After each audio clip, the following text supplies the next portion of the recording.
Mon ami, quand tu entends le mot librairie, à quoi penses-tu? Peut-être à une bibliothèque tranquille, pleine de livres à emprunter? Si c'est le cas, tu es tombé dans le piège des faux amis. Ce sont ces mots français qui ressemblent à des mots anglais, mais qui ne veulent pas du tout dire la même chose. Ils sont les petits farceurs de la langue. Ils semblent simples, familiers, rassurants même. Mais en réalité, ils adorent nous tromper. Moi aussi, au début, j'ai cru les comprendre.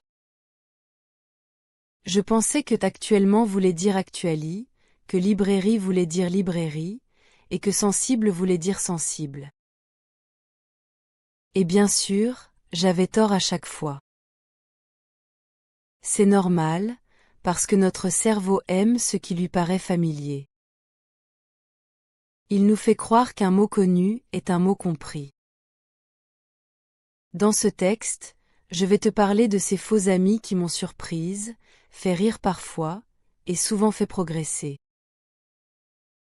Je vais te raconter comment je les ai découverts, avec des exemples simples, des petites histoires et des rappels pour que tu les retiennes facilement. À la fin, tu verras que ces mots ne te feront plus peur. Avant de commencer, écris dans les commentaires pourquoi tu apprends le français. Chacun a une raison différente, et la tienne compte aussi. Actuellement.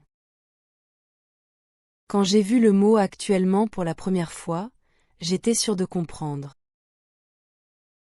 Il ressemblait tellement à actuali.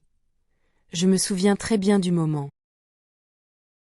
C'était pendant mon premier cours de conversation à l'université. Le professeur m'a demandé de parler de mes goûts. J'ai répondu très fièrement, actuellement, j'aime le chocolat. Il a souri gentiment et m'a expliqué que actuellement veut dire en ce moment ou maintenant, pas actuali. J'étais un peu confuse au début, parce que dans ma tête, les deux mots avaient la même racine. Mais après quelques exemples, j'ai compris. Si je veux dire actuali, il faut dire en fait. Par exemple, en fait, j'aime le chocolat, mais je préfère la vanille. Depuis ce jour, je fais très attention. Je me souviens d'une fois où j'ai entendu une Française dire « Je travaille actuellement à Lyon ». Je savais immédiatement qu'elle voulait dire « Je travaille en ce moment à Lyon », pas en fait, « Je travaille à Lyon ». Cette petite différence change tout le sens d'une phrase. Et elle peut aussi créer des malentendus amusants. Un jour, j'ai lu un article où quelqu'un disait « Actuellement, il fait froid à Montréal ». Si on pense à la traduction anglaise de « actually », cette phrase semble étrange. Mais en français, elle veut simplement dire en ce moment, il fait froid. Mon ami, ce mot est un vrai piège pour les anglophones. Il est facile à confondre, car il sonne familier.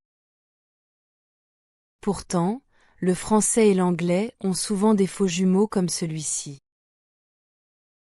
Alors, souviens-toi, actuellement parle du temps présent, et en fait sert à corriger ou à préciser une idée. Par exemple, actuellement, j'étudie le français parce que j'aime cette langue, mais en fait, j'ai commencé par curiosité. Ce genre de phrase m'aide à ne plus mélanger les deux. C'est simple, mais tellement utile. Librairie. Un autre mot qui m'a vraiment piégé, c'est librairie. Ce jour-là, j'étais à Paris pour la première fois. J'avais besoin d'un endroit calme pour travailler. J'ai donc dit à mon amie française, je vais à la librairie pour étudier. Elle m'a regardé avec étonnement, presque amusée. Elle m'a répondu, tu veux dire la bibliothèque? Parce que dans une librairie, tu ne peux pas étudier, tu peux seulement acheter des livres. J'ai rougi, un peu gêné, mais j'ai bien retenu la leçon. Depuis, je me souviens toujours de cette différence. Librairie vient du mot livre, donc c'est logique que ce soit un magasin où on achète des livres. Bibliothèque, au contraire, vient du mot grec biblio, qui signifie livre aussi, mais dans un sens plus académique. Dans une bibliothèque, on lit, on emprunte, on étudie, on se concentre. Dans une librairie, on choisit, on feuillette, on paie, et on part avec un livre neuf. Un jour, j'ai visité une petite librairie à Montmartre. Elle était pleine de livres colorés et de cartes postales. Il y avait une odeur de papier et de café. J'ai compris à ce moment-là pourquoi les Français aiment tellement les librairies. Ce ne sont pas seulement des magasins, ce sont des lieux de culture, de rencontres et d'émotions. Mais une bibliothèque, c'est différent. C'est un espace de silence, d'étude et de réflexion. Mon ami, retiens bien cela, si tu veux acheter un roman, va dans une librairie. Si tu veux lire tranquillement ou emprunter un livre, va à la bibliothèque. Ces deux mots se ressemblent, mais leurs mondes sont différents. Et moi, depuis cette erreur à Paris, je n'ai plus jamais confondu. Quand je passe devant une librairie, je souris toujours un peu. Elle me rappelle ce jour où j'ai appris qu'en français, un mot familier peut cacher une surprise. Sensible. Mon ami, ce mot est un vrai piège pour les anglophones. En anglais, sensible veut dire raisonnable ou logique. Mais en français, sensible veut dire quelque chose de complètement différent. Il parle d'émotion, de réaction, de ce qu'on ressent profondément. Quand on dit je suis sensible à la musique, cela signifie que la musique me touche, qu'elle provoque une émotion chez moi. Et si on dit ma peau est sensible au soleil, cela veut dire qu'elle réagit facilement, qu'elle est fragile. Ce mot décrit donc une personne ou une chose qui ressent ou réagit plus que les autres. Je me souviens d'un moment où ce mot m'a causé une petite confusion. Un jour, une amie française m'a dit « Je suis sensible aux critiques ». Dans ma tête, j'ai compris « She is reasonable about criticism ». Mais en réalité, elle voulait dire qu'elle est blessée facilement par les critiques. J'ai trouvé cela très intéressant, parce que ce mot montre bien une partie du caractère français. La langue parle beaucoup de ce qu'on ressent. Depuis, j'aime utiliser ce mot, parce qu'il montre qu'on n'a pas honte d'avoir des émotions. Dire je suis sensible ne veut pas dire qu'on est faible, mais qu'on est humain, qu'on écoute ce qu'on ressent. Si tu veux parler de quelqu'un qui réfléchit bien, il faut dire raisonnable. Par exemple, mon frère est raisonnable, il ne dépense jamais trop d'argent. Mais si tu veux dire que quelqu'un est émotif ou attentif à ce qui l'entoure, tu peux dire elle est sensible à la beauté de la nature. Le mot sensible existe aussi dans beaucoup d'expressions. On peut dire un sujet sensible pour parler d'un thème délicat. On peut dire une personne sensible pour parler de quelqu'un d'attentif, d'empathique. Ce mot a donc plusieurs nuances, mais toutes sont liées à la perception et aux émotions. J'aime beaucoup cette idée, parce qu'elle montre que le français n'est pas seulement une langue logique, c'est aussi une langue du cœur. Prétendre. Mon ami, ce mot peut vraiment créer des situations drôles. En anglais, tout prétend veut dire faire semblant. Mais en français, prétendre veut dire affirmer, ou dire quelque chose qui n'est peut-être pas vrai. Ce n'est donc pas du tout le même sens. Par exemple, il prétend être médecin veut dire il dit qu'il est médecin, mais on ne sait pas si c'est vrai. Si tu veux dire tout prétend, il faut utiliser faire semblant. Par exemple, l'enfant fait semblant de dormir. Je me souviens d'une fois à l'université. Mon professeur de grammaire parlait d'un écrivain célèbre, et il a dit « Il prétend comprendre la vérité de la vie ». J'ai cru qu'il parlait d'un homme qui faisait semblant de comprendre. Mais en fait, il voulait dire « Il affirme qu'il comprend ». Cette différence m'a marqué, parce qu'elle montre que certains mots ont l'air simples, mais leur sens change totalement d'une langue à l'autre. J'aime beaucoup l'expression faire semblant, parce qu'elle décrit bien l'imagination. Les enfants l'utilisent souvent. Ils font semblant d'être des rois, des médecins ou des super-héros. Moi aussi, quand j'étais petite, je faisais semblant de parler français. Je parlais à ma poupée et je disais des mots inventés, juste pour imiter les sons. Aujourd'hui, je ris en y pensant, mais d'une certaine façon, faire semblant m'a aidé à apprendre vraiment. Ce mot prétendre montre aussi une nuance importante du français. Il sert souvent à exprimer le doute. Quand quelqu'un dit « je prétends savoir la vérité », on comprend que ce n'est peut-être pas le cas. Cela ajoute une petite distance, une prudence.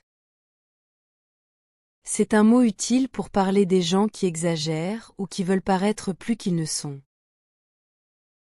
Donc souviens-toi, mon ami, prétendre veut dire affirmer, et faire semblant veut dire tout prétend.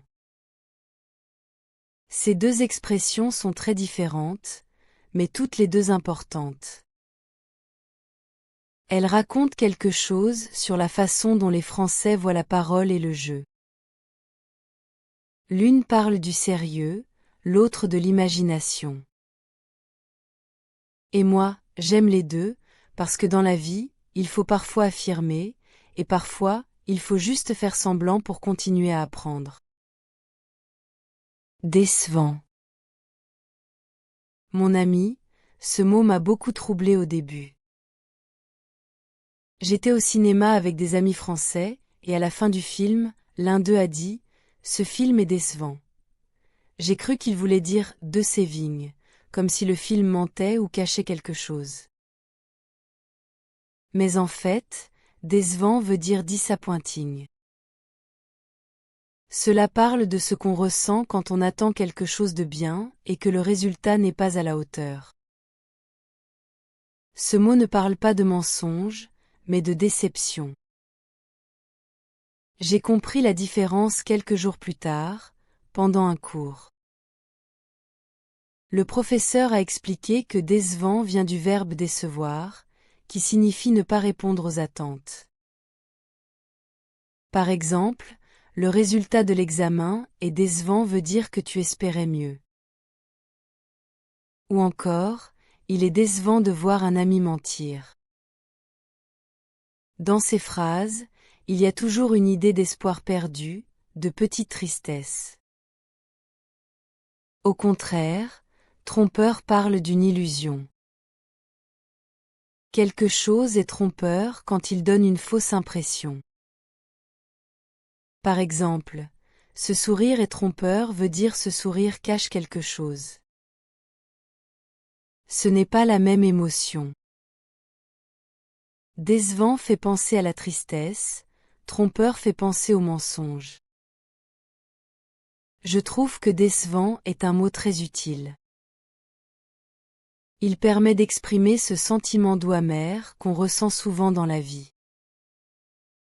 Parfois, on est déçu par un film, par une note, par un projet, ou même par soi-même. Ce mot est honnête, calme, sans colère. Il dit simplement que la réalité n'a pas répondu à ce qu'on espérait. Et moi, je l'utilise souvent maintenant, parce qu'il exprime parfaitement un sentiment simple et humain. Petit rappel dans ma tête. Décevant parle du cœur, trompeur parle des apparences. Ces deux mots sont proches en son, mais très éloignés dans le sens. Quand je les entends, je me rappelle toujours que les langues ne se traduisent pas mot à mot, elles se vivent. Réaliser. Ce mot, mon ami, m'a causé beaucoup d'erreurs au début. En anglais, to réalise veut dire comprendre quelque chose soudainement.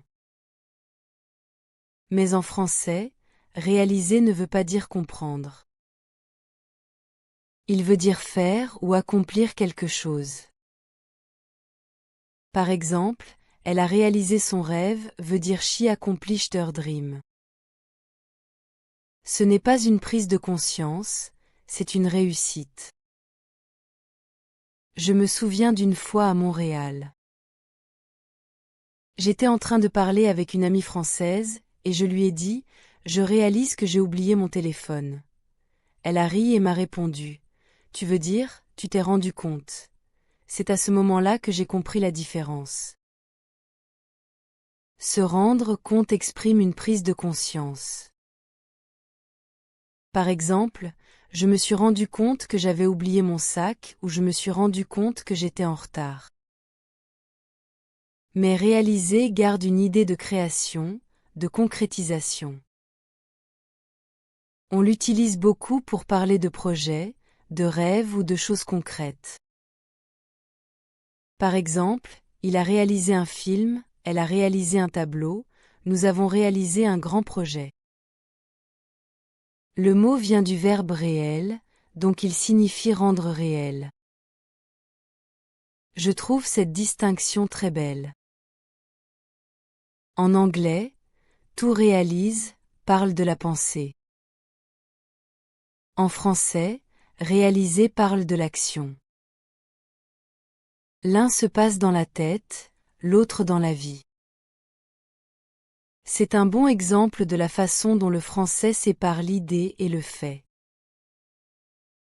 Maintenant, quand j'utilise ce mot, je fais bien attention au contexte.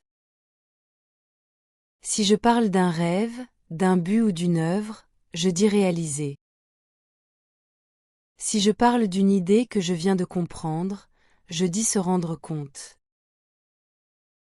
Ces deux expressions sont très importantes pour bien parler, parce qu'elles permettent d'être précis. Et quand je les utilise bien, je me sens fier, parce que cela montre que j'avance dans ma compréhension du français. Mon ami, la première fois que j'ai dit je me suis rendu compte naturellement. J'ai souri. C'était comme un petit signe que la langue commençait à vivre en moi. Monnaie. Mon ami, je me souviens d'un moment très amusant dans une boulangerie à Lyon. C'était un matin d'hiver. J'avais commandé une baguette et un croissant. La vendeuse m'a dit avec un grand sourire, « Vous avez la monnaie ?» Et moi, toute fière de comprendre, j'ai répondu, « Oui, j'ai beaucoup d'argent. » Elle a ri doucement. Ce n'était pas une moquerie, juste un petit rire gentil. À ce moment-là, j'ai compris que je venais de faire une erreur typique. En français, monnaie ne veut pas dire money. Cela veut dire change ou petite pièce. C'est ce qu'on donne quand on paie en espèces et qu'on rend la différence. Le mot money se traduit par argent. Par exemple, j'ai besoin d'argent pour acheter un livre, ou j'ai de la monnaie pour payer le bus. Ce sont deux mots proches, mais ils ne veulent pas du tout dire la même chose. Depuis ce jour à Lyon, je n'oublie jamais la différence. Quand j'entends vous avez la monnaie, je sais que la personne parle des pièces de 1 euro, 2 euros, ou des petites coupures. Pas de fortune, pas de compte bancaire, juste de la petite monnaie. C'est un mot très utile, surtout en France, où beaucoup de gens aiment encore payer en espèces. Un autre jour, à Paris, un homme dans le métro m'a demandé « Vous auriez un peu de monnaie ?» Cette fois, je savais parfaitement ce qu'il voulait dire. Il ne demandait pas de l'argent en général, mais quelques pièces. Et j'ai réalisé que ce petit mot monnaie porte souvent une idée de proximité, de quotidien, d'échange entre personnes. Ce n'est pas un mot riche, c'est un mot simple, humain. J'aime ce mot parce qu'il me rappelle une petite leçon culturelle. En anglais, money est souvent abstrait, grand, lié au travail ou au pouvoir. En français, monnaie évoque quelque chose de concret, de léger, de sonore même. Ces petites pièces qui teintent dans une poche. Alors quand tu voyages en France, mon ami, garde toujours un peu de monnaie.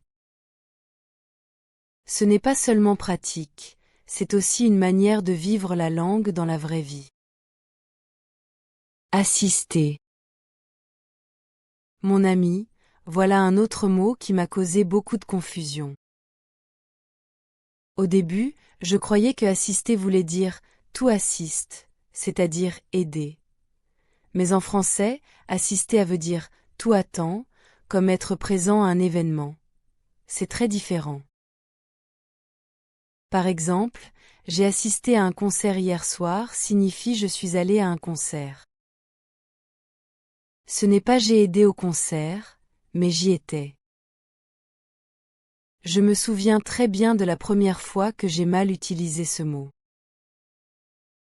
C'était pendant un stage à Bruxelles. Mon responsable m'a demandé si j'allais à une réunion importante. J'ai voulu dire que j'allais y assister, mais j'ai utilisé le mot dans le sens anglais. J'ai dit, je vais assister les participants.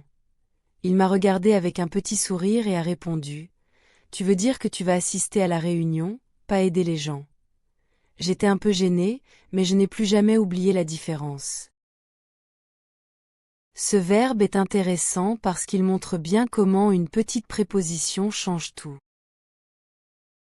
Sans A, le sens est complètement faux. Assister veut dire être présent à quelque chose. Mais si tu veux parler d'aide, il faut utiliser aider. Par exemple, j'aide ma sœur à faire ses devoirs, ou j'aide mes amis à préparer une fête.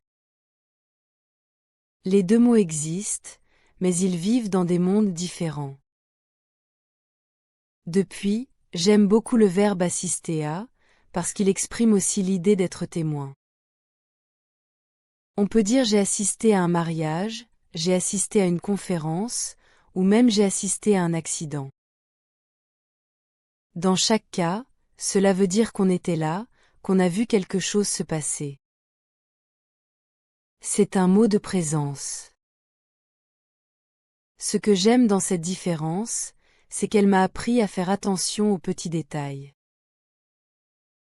En français, une préposition peut transformer le sens d'un mot. C'est ce qui rend la langue parfois difficile, mais aussi très précise. Et maintenant, quand je dis j'assiste à un cours de français, je souris un peu, parce que je me souviens du jour où je croyais que cela voulait dire j'aide le professeur. Résumé. Mon ami, ce mot a l'air facile, mais il cache une petite surprise. En anglais, résumé est un document pour chercher du travail, mais en français, résumé veut dire summary, c'est-à-dire une version courte d'un texte, d'un film ou d'un discours. Quand j'ai appris cela, j'ai eu un petit moment de confusion, parce que je pensais que les deux mots étaient les mêmes. Je me souviens d'un cours à l'université où le professeur nous a dit « Écrivez un résumé du chapitre ». Moi, j'ai cru qu'il voulait dire « Écrivez votre CV ». J'étais complètement perdue. Puis j'ai compris que le mot résumé en français vient du verbe résumer, qui signifie dire l'essentiel, sans les détails. Par exemple, je fais un résumé du film que j'ai vu hier, veut dire je raconte les points importants du film, pas toute l'histoire. C'est un mot très utile quand on apprend une langue. Faire un résumé aide à comprendre le sens général d'un texte sans se perdre dans les phrases longues. Quand j'étais débutante, je faisais souvent des petits résumés après chaque leçon. J'écrivais. Aujourd'hui, j'ai appris le passé composé. J'ai compris la différence entre avoir et être. Ces petits textes m'aidaient à retenir plus facilement. Mais attention, en français, si tu veux parler de ton résumé américain, c'est-à-dire ton document professionnel, tu dois dire curriculum vitae ou simplement CV. Par exemple, j'ai envoyé mon CV à une entreprise française. Ce n'est pas la même chose qu'un résumé d'histoire ou de texte. Ce que j'aime dans ce mot, c'est sa simplicité. Il t'oblige à aller droit au but, à ne garder que l'essentiel. Le français aime ce genre d'exercice, parce qu'il valorise la clarté. Et moi, j'ai appris qu'un bon résumé montre qu'on a compris, pas qu'on a tout répété. Depuis, j'aime faire des résumés de films, de livres ou même de mes journées. Cela m'aide à réfléchir et à m'exprimer plus naturellement en français. Demander. Mon ami, ce mot est un autre piège classique. Au début, je pensais que demander voulait dire tout demand, donc exiger quelque chose avec autorité. Mais en français, demander veut dire tout ask. C'est un mot doux, poli, souvent utilisé dans la vie quotidienne. Par exemple, je demande une information, je demande l'heure, ou je demande de l'aide. Je me souviens d'une situation très claire. J'étais dans un café à Toulouse, et je voulais un peu plus de sucre pour mon café. J'ai dit à la serveuse d'une voix un peu sérieuse, « Je demande du sucre ». Elle m'a regardé avec un petit sourire amusé et a répondu, « Ah, vous voulez dire que vous en voudriez, peut-être ?» J'ai compris qu'en français, le mot demander ne sonne pas comme un ordre, mais comme une requête polie. Il faut l'utiliser avec douceur. Pour dire « tout demand », dans le sens anglais, on utilise exiger. Par exemple, il exige une réponse immédiate. Ce verbe est beaucoup plus fort, plus autoritaire. Si tu dis « je demande une réponse », cela reste poli. Mais j'exige une réponse, cela sonne comme un ordre. Ces nuances montrent que la langue française fait très attention au ton et au respect. Depuis, j'utilise demander avec soin. Je trouve que c'est un mot élégant, parce qu'il reflète la culture française. Une culture où la politesse et la manière de parler sont aussi importantes que les mots eux-mêmes. On peut dire « je voudrais demander quelque chose », puis-je vous demander un service ? Ou je demande où se trouve la gare. Chaque phrase montre de la courtoisie. J'ai appris aussi que demander peut avoir plusieurs structures. On peut dire demander quelque chose à quelqu'un, comme je demande un conseil à mon professeur, ou demander à faire quelque chose, comme je demande à partir plus tôt. Ce petit mot s'adapte à beaucoup de contextes, et c'est ce qui le rend si fréquent dans la langue. Aujourd'hui, quand je parle français, je fais attention à mon ton. Si je dis « je demande », je le dis calmement, avec le sourire. Et je me souviens toujours de cette leçon à Toulouse. En français, on ne demande pas pour commander, on demande pour dialoguer. C'est une différence simple, mais belle, parce qu'elle transforme une phrase ordinaire en un signe de respect. Chance. Mon ami, ce mot paraît si simple qu'on croit le connaître tout de suite. Et pourtant, il cache quelques subtilités. En anglais, chance peut vouloir dire luck ou opportunity. En français, chance signifie avant tout luck, c'est-à-dire la bonne ou la mauvaise fortune. Quand quelqu'un te dit bonne chance, cela veut dire good luck, pas good opportunity. C'est un souhait, une façon positive d'encourager. Je me souviens d'une fois où j'ai dit à une amie française, « J'ai une chance d'aller à Paris cet été ». Elle m'a souri et m'a dit, « Ah, tu veux dire que tu as la possibilité d'y aller ?» C'est là que j'ai compris. En français, avoir une chance de faire quelque chose peut parfois vouloir dire avoir la possibilité, mais l'idée de luck reste présente. Si je dis j'ai eu la chance de visiter la Tour Eiffel, cela veut dire I was lucky to visit it, pas simplement I had the opportunity. Il y a dans cette phrase une émotion, une gratitude, une idée de bonheur. Ce mot montre bien la façon dont les Français perçoivent la vie.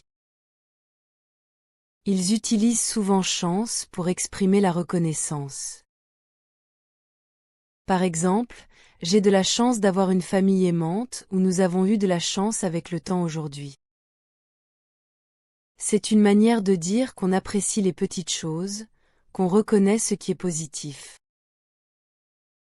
Ce n'est pas seulement un mot, c'est une attitude.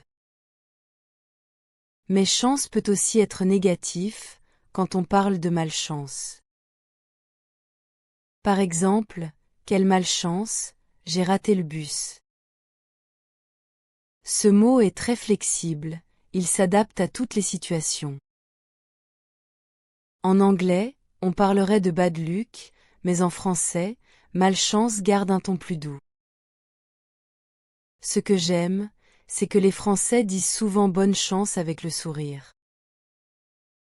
Avant un examen, un entretien ou même un petit défi, c'est une phrase pleine d'encouragement et de chaleur. Quand quelqu'un me dit bonne chance, je ressens une énergie positive. Ce mot est simple, mais il relie les gens. Il dit, je te souhaite que ça se passe bien. Et chaque fois que je l'utilise, je me rappelle qu'en français, la chance n'est pas juste une question de hasard, c'est aussi une question de cœur. Confortable. Mon ami, ce mot m'a fait rire le jour où j'ai compris mon erreur. Un matin, en classe, je voulais dire que j'étais détendue et tranquille. Alors j'ai dit fièrement, je suis confortable. Ma prof a ri doucement et m'a expliqué que ce n'était pas correct. En français, confortable s'utilise pour les choses, pas pour les personnes. On dit un lit confortable, un fauteuil confortable, une chaise confortable, mais on ne dit pas je suis confortable. Au début, j'étais un peu surprise, parce qu'en anglais, I'm comfortable est tout à fait naturel. Mais en français, on dit je suis à l'aise. Cela veut dire il feel confortable au sens de bien-être, de détente. Par exemple, je suis à l'aise dans cette maison ou je ne suis pas à l'aise pour parler devant tout le monde. Le mot à l'aise décrit un état intérieur, alors que confortable décrit une qualité physique d'un objet. J'ai appris cette différence un peu partout. Dans un café, j'ai entendu une femme dire « Ces chaises ne sont pas confortables ». Et dans une conversation entre amis, « Je me sens à l'aise avec toi ».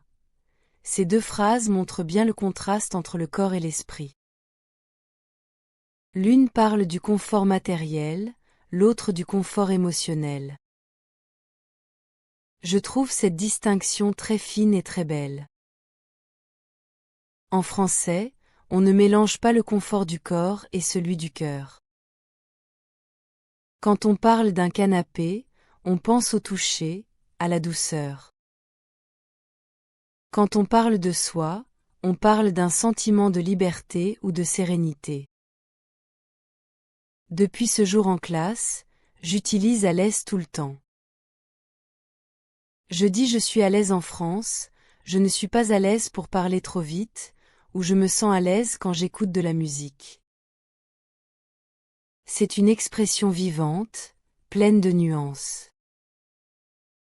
Et chaque fois que je m'assois sur un fauteuil doux et que je dis ce fauteuil est confortable, je souris un peu. Parce que je repense à ma prof qui riait gentiment, et je me dis que, maintenant, je suis vraiment à l'aise avec la langue française. Actuel.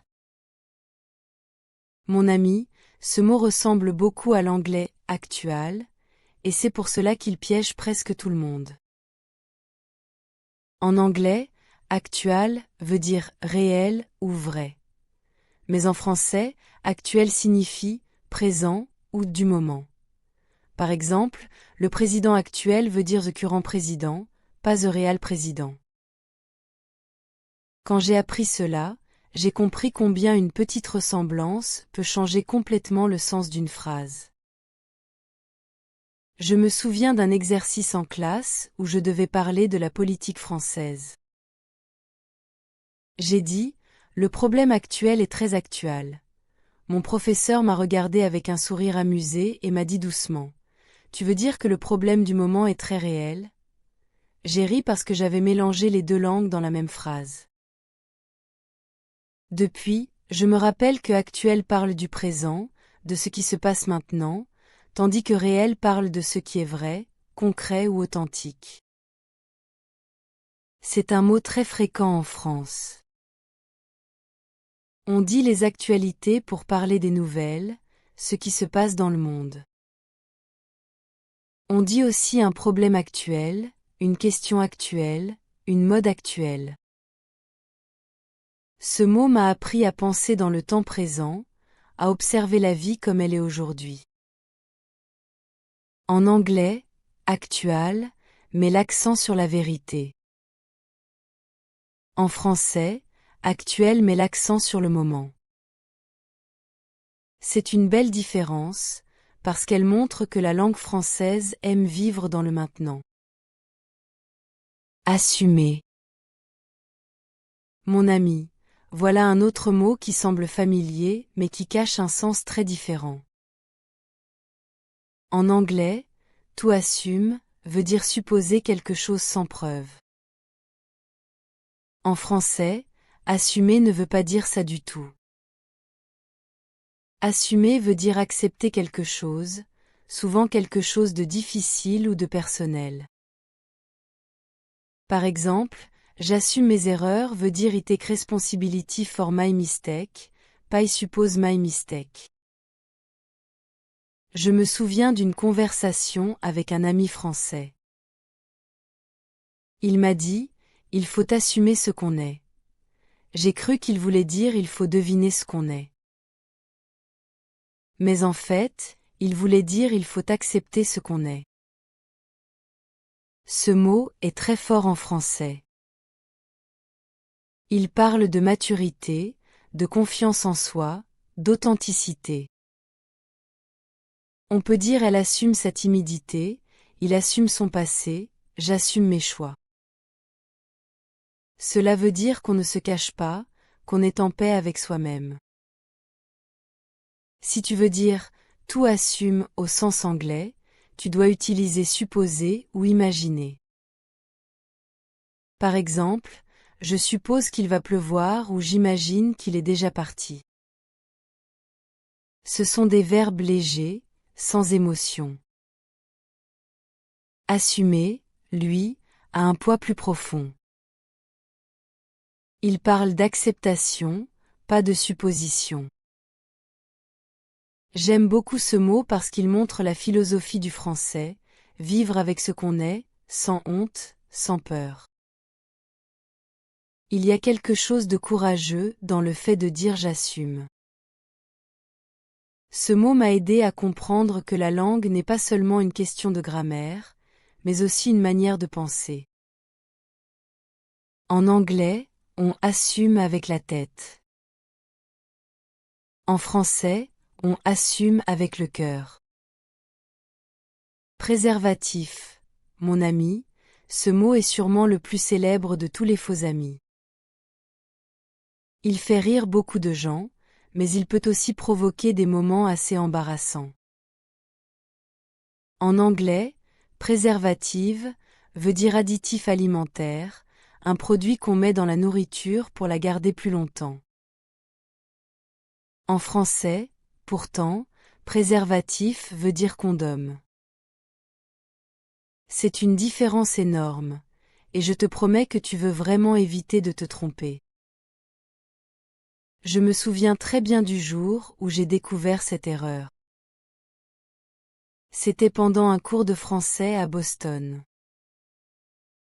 Une étudiante américaine racontait qu'elle aimait acheter des produits sans préservatif. Le professeur a éclaté de rire, et toute la classe aussi. L'étudiante ne comprenait pas pourquoi. Il a fallu que le professeur explique calmement que, dans la langue française, préservatif ne parle pas de nourriture, mais de contraception. La classe a ri encore plus fort, mais d'une manière bienveillante. Et je crois que personne n'a jamais oublié cette leçon. Depuis ce jour, je fais toujours très attention à ce mot. Si tu veux parler de préservative dans les aliments, il faut dire conservateur. Par exemple, tu peux dire ce jus de fruits ne contient pas de conservateur pour dire 10 jus HAS nos préservatives.